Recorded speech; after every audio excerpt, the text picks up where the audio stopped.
What's up, guys? Brent Hess here with Cagezilla Unchained, brought to you by the Wild Style Network. We are here building up our huge Cagezilla 86 card, August 23rd, and we are here with our main event. We are here with Shane, the Night Train Marshall. How you doing today, Shane? Thank you for joining us. Appreciate you having me, man. How are you doing? Good. Now, before we get into your huge light heavyweight title fight here coming up, for those Cagezilla Unchained fans that maybe didn't see our first episode, tell us a little bit about yourself. Get a little bit of your background, if your upbringing, if you feel like sharing, and ultimately kind of what led to MMA for you. Yeah, so I grew up in Du Bois, Pennsylvania, small town. Some call it Pennsatucky. It's outside Pittsburgh, but I grew up there. Graduated high school, went straight to the Marine Corps. Did 4 years in the Marines. Had an awesome time there. And then I decided get out, go to college. And then during COVID, I was doing my job search and everything like that. I started looking around gyms. I accepted a job, and then I found District Martial Arts and kind of picked my apartment right down the street from there. And I was like, let me get in this. And then I was training there for like a year, and then they're like, hey, you want to fight? I was like, yeah, I think I'd like that. And I thought it was like a conversation in passing. And next thing you know, they're like, we got a fight booked up for you next month. I was like, oh, crap. But it went really well, and that's why I'm still kind of going at it today. Oh man, that's awesome, man. I mean, seriously, you're a true beast, man. I mean, you must eat a ton of beef jerky. What, with a record of 5-1, could very well be undefeated, with your only loss coming by the way of our former champion Evan Stevens, who's now a pro. Where really you lost a razor thin decision. You're coming off a title win in another organization, but you know, everyone knows the real gold lies with Cagezilla, right? And so tell us, Shane, what does it mean for you to be fighting for our Cagezilla title belt? In my opinion, I don't know exact facts, but could very well be possibly your last amateur fight before you turn pro. Yeah, I'm definitely leaning for the last amateur fight, go pro. Look at what type of adventures I would have in that realm. But it means a lot, man. Like you said, I lost my first title fight with Cagezilla. You guys gave me an opportunity. Came up short in a really tough fight. Evan Stevens was a great champion.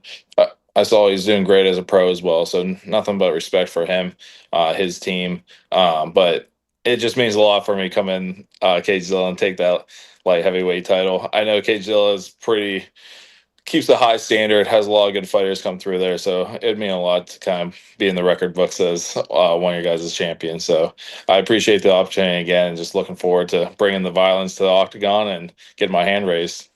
Yeah, man. No, I know you always bring it, and your team always brings it. Yeah, I know you were talking about DMAs on like a 7-fight win streak now. 7-fight win streak, and I don't plan on breaking that. I'll tell you, I might be 5-1, but if luckily we don't count the rounds in the gym, because I get humbled quite a bit. So they keep me working hard. I'm with Nova Barbell as well, so Asim and his team, they have me on the right strength and conditioning program now. So I feel better than I ever felt in a long time. So I'm ready to get after it.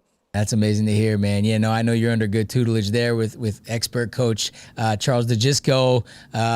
You know, he's the man. Yeah, him and I have very good rapport. I saw him this past weekend, and man, you guys are hot, man.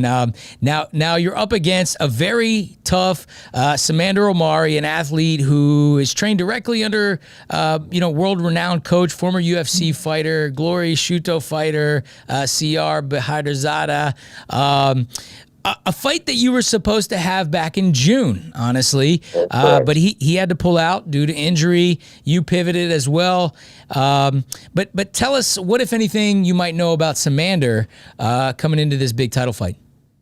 Still don't know much, man. I still believe I'm his first fight in the States. I think from a little stuff I heard, he was like undefeated overseas and everything like that. So nothing but showing respect to him. But at the end of the day, I gotta come put the work in and get that title from him. It doesn't really matter. I'm not really focused on what he wants to do or his styles or anything like that. I'm working with my coaches, working on my game, and I plan on implementing my game, bringing the fight to him, and then seeing how he reacts to that. Yeah, man. I can't wait to see the Night Train in there. I know you'll be bringing that Night Train energy. And speaking of the Night Train, where'd you get that nickname, man? I always like to ask you guys. Yes. So shout out Bruce Morris. He was my Pop Warner Pee Wee football head coach back in the day. And when I was about 9, I was always a little big lad. So I was playing running back and defensive end there, and I would just be trying to run through people's faces like Marshawn Lynch, and then started calling me Shane the Night Train. And my mom loved that name as well. She had a few names for me as well. But for my first fight, I was going to this organization about to fight, and they're like, "You have a fight name?" I was like, "No, no, no." And no disrespect to the cage announcer or whatever, but he had the slick back hair and everything. And he's like, "Oh, don't worry, I'll give you one." And I was like, "No." I was like, "I'll be Shane the Night Train for this bout." And he's like, "All right, we'll roll with that." And then I was like, people started liking it. I was like, "I like it too. It has good origin story, and being able to keep it alive, and gives me that fight track to just kind of push through everybody and make sure to bring the fight to them." He said he was going to give you one? Yeah, he said, I'll just make one up for you. And I was like, this at the time, I was like, this is a pretty big moment. I don't know if I'm going to be doing MMA long term. Like, this is kind of like one of those bucket list items. I was like, I hope I'm good at it. I kind of want to be, I don't want some weird name. I couldn't imagine what he'd come up with. So I was like, I'll stick with what I know. Yeah, that was probably a good decision. Well, tell our audience, man, what can they expect to see from Shane Marshall coming in to August 23rd at Cagezilla 86 in this huge main event title fight? A lot of violence, I'll say. I can't always guarantee victory. I'm not going to guarantee any type of wins or anything like that, but I will guarantee I'll come in shape, I'll come on weight, and extremely motivated to get the belt. I work extremely hard with my team. They push me to great lengths. And in the last organization I fought with, I couldn't throw knees and elbows and everything like that. So I plan on using all the weapons that God gave me to make sure, either if it's on the feet, if I take them down, if I'm on the ground, I'm going to be inflicting damage from anywhere in the point. And if I do that enough, I don't think anyone can take that. So that's kind of how I see my path of victory, is just ultimate violence to my opponent. Yeah, I like that, man. And keeping that DMA win streak alive, right? Gotta keep the DMA win streak alive. Now, I always kind of like to finish off with a quote or a motto. Last time we had you on, you shared a really nice one with us. Maybe something empowering, something, something maybe your coaches have shared with you, or something you've read or whatnot, and maybe something you can pass along to our audience here. Go ahead and share it with us now. Yeah, I actually have two. So the first one, Nice. I actually loved from the first time. I am not using it, but ships are safe in the harbor, but they're not made, or excuse me, ships are meant or safe in the harbor, but that's not what they're built for. And then the second one is from my buddy. Gave me the quote again. He's a state trooper up in Pennsylvania, so respect everything they do. But he told me, he's like, connect your top lip to your bottom lip and shut the heck up and keep going. So I really like that one. Pretty much stuff in silence there. I could tell. I know a couple people off the top of my head that I could share that quote with. It's original, man. I've been using it a lot. I like it. Connect your top lip with your bottom lip, and what was it? There's two versions. The clean version is shut the heck up and keep going. But I'm sure you can fill in the blank for the other one. I like that, man. And then the other one was the ships are safe in the harbor, but not what they're built for. Yeah, so you can edit one out. That's right. That's right. No, I like that too, man, because they can withstand the storm, but if you never bring them to the storm, they're gonna be sitting in the harbor, man. You never know what they're made of. You know what I mean? So you gotta take risk out there and really test yourself and test your limits. And if you break, then you can just go back and fix up or not. Go back and sit in the harbor. Yeah, no, I like that, man. It's a great metaphor. Well, hey, man, you got a bright future. No matter what you do, I think coming off of this big title fight here, you'll be shooting for the stars, man. Give us a way we can follow you, show you a little love online, whether that be your social medias or whatnot, the handles there, and also your team and the coaches you want to give shout outs to. Go ahead.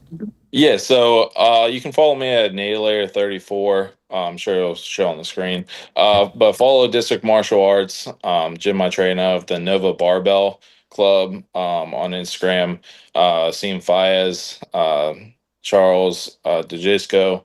And then what else I want to give about? Oh yeah, then Fires Drinking and Coffee podcast, and then Strong AF podcast. I'm featured on both those podcasts.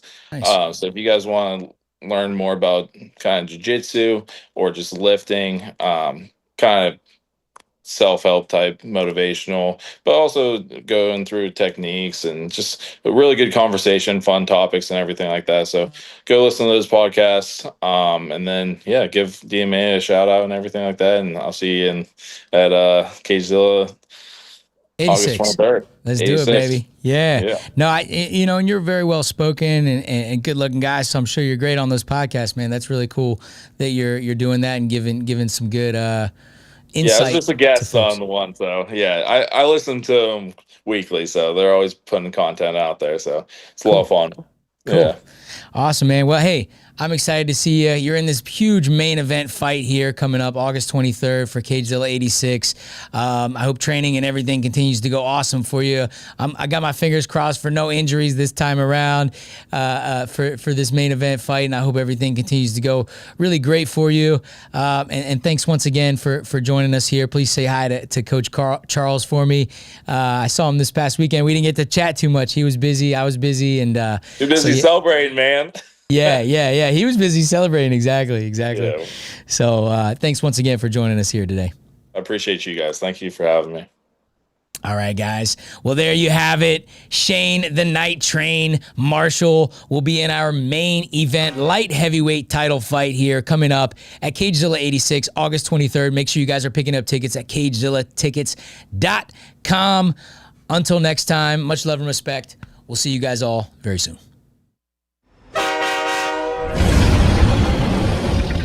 Ha ha ha.